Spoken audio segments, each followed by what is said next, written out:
DKI Jakarta. Ini adalah pencalonan salah satu bakal calon gubernur DKI Jakarta satu ini tidak disangka-sangka. Terlebih di tengah karir militer yang mulus, ia putuskan untuk melaju dalam Pilkada DKI Jakarta. Nah, sempat sejumlah kalangan ini ragu akankah ia bisa mendulang suara warga dari ibu kota. Kita akan langsung berbincang seputar strategi apa yang akan dijalankan. Sudah hadir bersama kita Agus Harimurti Yudhoyono. Selamat pagi Mas Agus. Selamat pagi Mbak. Apa kabar Mas Agus? Baik, alhamdulillah. Gimana kabarnya? Baik. Bagaimana, masih sering berlari pagi-pagi Mas?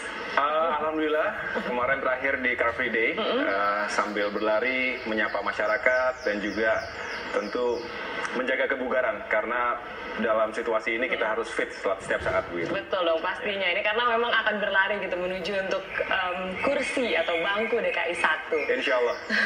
Nah Mas, kalau misalnya kita melihat begitu, banyak memang tanggapan dari masyarakat dan juga pakar ketika Anda mencalonkan diri untuk ikut menjadi salah satu calon gubernur. Nah, banyak yang menyaksikan kemampuan Anda gitu. Bagaimana sih sebenarnya Anda menanggapi hal ini? Bagaimana cara Anda untuk meyakinkan bahwa saya tuh bisa? Saya pikir observasi yang sangat natural ketika melihat seorang mayor yang tiba-tiba memberanikan dirinya untuk masuk dalam kontestasi pemilihan gubernur DKI Jakarta periode 2017-2022. Sebagian masyarakat menganggap saya belum cukup pengalaman ataupun belum terlalu siap untuk masuk ke dalam pertarungan seperti ini. Tetapi saya meyakini bahwa yang dinamakan dengan usia persiapan itu sangat relatif, dikaitkan dengan konteks dan juga tuntutan dari momentum sejarah yang hadir saat ini begitu. Dan saya juga memiliki sejumlah pengalaman berdinas di TNI, dan saya pikir itu adalah sesuatu yang meaningful dan berarti untuk bisa saya bawa juga di medan pengabdian lainnya, yaitu di dunia politik dan pemerintahan. Jadi saya anggap saya tentu memiliki kesiapan, tetapi juga harus cepat menyesuaikan diri dengan dunia yang cukup berbeda. Adaptasi begitu. Tapi apa sih bekal yang Anda dapatkan dari dunia militer begitu untuk kemudian terjun dan masuk ke dalam dunia politik? Karena pasti di sini kompetisinya juga lebih parah lagi begitu. Saya bersyukur memiliki pengalaman di militer selama kurang lebih 16 tahun. Karena sebenarnya Mbak, prinsip-prinsip di militer itu banyak sekali yang bisa diterapkan di dunia politik, di dunia pemerintahan, bahkan di dunia bisnis. Kita mengetahui bahwa militer itu selalu disiapkan untuk menghadapi pertempuran, mental toughness, kemudian juga memiliki kemampuan untuk menganalisa situasi yang ada.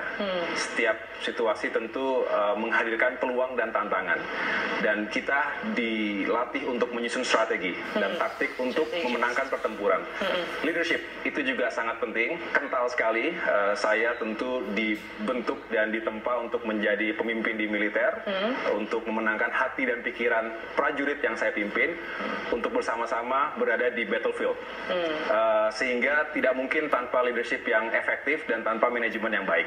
Oke. Dan kalau misalnya menyusun strategi begitu Mas, kalau misalnya tadi kita melihat di militer tentunya banyak sekali persiapan begitu dalam menyusun strategi, tentunya riset juga mendalam gitu. Tapi kalau melihat Jakarta, ibu kota ini kan memang kompleks sekali, 10 juta orang ada di dalamnya begitu, dan keluar dan masuk, dan begitu banyak kompleksitas yang ada di dalam kota Jakarta ini. Sejauh ini apa yang sudah Anda lihat dan nantinya seperti apa begitu kalau misalnya memang Anda akan memimpin kota Jakarta ini? Saya dan Bu Sylvie memiliki sebuah visi, ya insya Allah jika kami berdua terpilih, tentu visi Jakarta tahun 2022, ya 5 tahun ke depan. Kami ingin Jakarta itu menjadi semakin maju, ya semakin aman, adil dan sejahtera. Artinya, dalam rangka mencapai visi itu, kita harus memiliki perhatian yang sama pentingnya, sama besarnya, tidak hanya untuk pembangunan infrastruktur secara fisik, tetapi juga membangun peradaban, civilization. Jakarta harus menjadi kota yang beradab. Warga masyarakatnya juga terlibat langsung dalam semua proses pembangunan.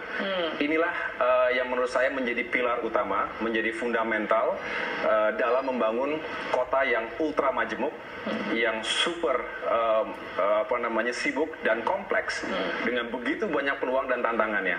Kita tahu sendiri tantangan abad 21 sekaligus juga menjadi peluang. Kemajuan teknologi, globalisasi tidak terpisahkan dari kehidupan masyarakat Jakarta, dan saya sangat berkeinginan Jakarta bisa menjadi hub, menjadi center of excellence, tidak hanya untuk negeri kita sendiri, tetapi juga untuk kawasan kita Asia Tenggara, paling tidak. Oke, itu adalah program yang memang ditawarkan begitu. Itu visinya. Visinya begitu. Ya. Tapi kalau kembali lagi, sebelum Anda mencalonkan diri begitu di dalam Pilkada DKI Jakarta ini, Anda melakukan perubahan karir yang begitu drastis gitu, keluar dari militer, itu adalah hal yang membuat kita semua kaget begitu. Nah, kaget Mbak ya? Kaget lumayan, karena memang sebelumnya tidak terdengar begitu apakah Anda akan maju dalam kontestasi ini begitu. Nah, bagaimana saat itu keluarga menyikapi saat Anda memutuskan oke, saya ikut terjun dalam dunia politik? Jadi tidak hanya masyarakat yang cukup terkejut dengan keputusan saya ambil, saya pun mengalami sebuah keterkejutan, gitu bisa dikatakan, karena tidak menyangka sebelumnya ini bukan desain yang dilakukan sejak awal, kemudian diam-diam saya pura-pura tidak tahu. Tidak demikian ceritanya, karena memang ketika hari-hari menjelang diputuskan, saya berada di Darwin, Australia, sedang membawa pasukan yang saya pimpin melakukan latihan bersama dengan tentara Angkatan Darat Australia. Dan pada tanggal 22, saya ditelepon oleh orang tua saya dan menyampaikan bahwa ini ada aspirasi dari sejumlah partai politik dan juga berbagai kalangan masyarakat untuk menanyakan apakah saya bersedia untuk dicalonkan sebagai Gubernur DKI Jakarta. Begitu. Saat itu perasaan Anda seperti apa? Saya tentu kaget pertama kali, ternyata ada gagasan semacam ini. Tetapi saya mengatakan ketika itu saya harus punya waktu untuk melakukan diskusi terhadap diri sendiri, karena ini adalah keputusan yang besar, yang fundamental tadi Mbak sebutkan, dan saya tentu harus mendapatkan keteguhan hati, dan itu harus saya putuskan sendiri. Dan pendek cerita, saya harus kembali dan untuk mengetahui secara langsung apakah memang benar dukungan dan support itu ada, nyata atau tidak begitu. Dan tentu saya melakukan sholat istiqoroh, memohon kepada Allah Subhanahu Wa Taala apakah ini memang jalan atau takdir yang harus saya jalani, dan kalau ini yang terbaik tentu saya harus siap begitu. Tetapi saya juga tentu berkomunikasi dan meminta pandangan dari kedua orang tua saya dan juga dari istri saya, Anissa, karena ini tentu tidak hanya mengubah karier saya, tetapi juga akan berpengaruh terhadap kehidupan saya dan keluarga kecil saya. Apa pendapat istri Anda ketika Anda memutuskan hal ini? Saya diingatkan oleh Anissa bahwa pertama kamu harus memikirkan masak-masak, walaupun waktunya sangat sempit, tidak ada satu hari, less than 24 hours begitu untuk mengambil keputusan. Tetapi pikirkan masak-masak, apakah kamu sudah siap meninggalkan karir di militer yang sudah dibangun dengan baik selama 16 tahun dan kamu punya masa depan yang baik juga di TNI. Yang kedua, apakah nanti masih tetap bisa memberikan waktu yang cukup, perhatian cukup untuk Aira, anak kami yang masih berusia 8 tahun.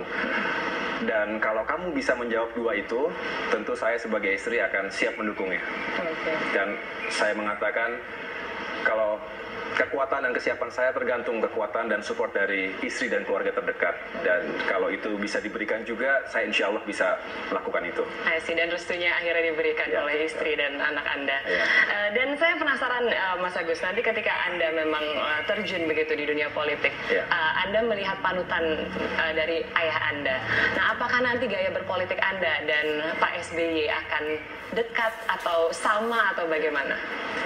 Tentu saya tidak bisa terlepas dari DNA ayah saya, tetapi saya syukuri karena Bapak sebagai mentor juga selalu mengajari saya untuk melakukan sesuatunya sesuai dengan norma etika dan pranata hukum.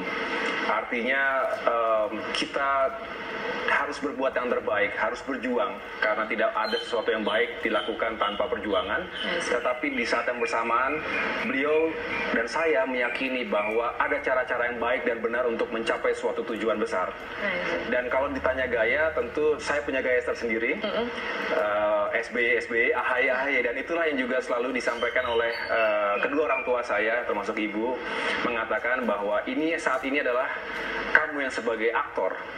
Kamu bukanlah wayang yang ada dalangnya. Kamu adalah aktor yang mandiri, yang berdiri sendiri, yang memiliki segala gagasan dan kreativitas untuk kamu salurkan dengan cara-cara yang baik tadi. Sehingga saya meyakini bahwa nanti kalau misalnya dilihat oleh masyarakat ada kesamaan, ya tentu itu natural. Tetapi saya dan kedua orang tua saya meyakini bahwa saya harus berdiri di kaki sendiri dan memiliki cara-cara tersendiri untuk berjuang dalam pilgub ini. Oke, nanti kita akan melihat cara-cara Anda seperti apa. Apakah ada similarity begitu dengan Pak SBY? Tapi perbincangan saya dengan Agus Harimurti Yudhoyono akan berlanjut usai jeda. Tetaplah di Indonesia Morning Show.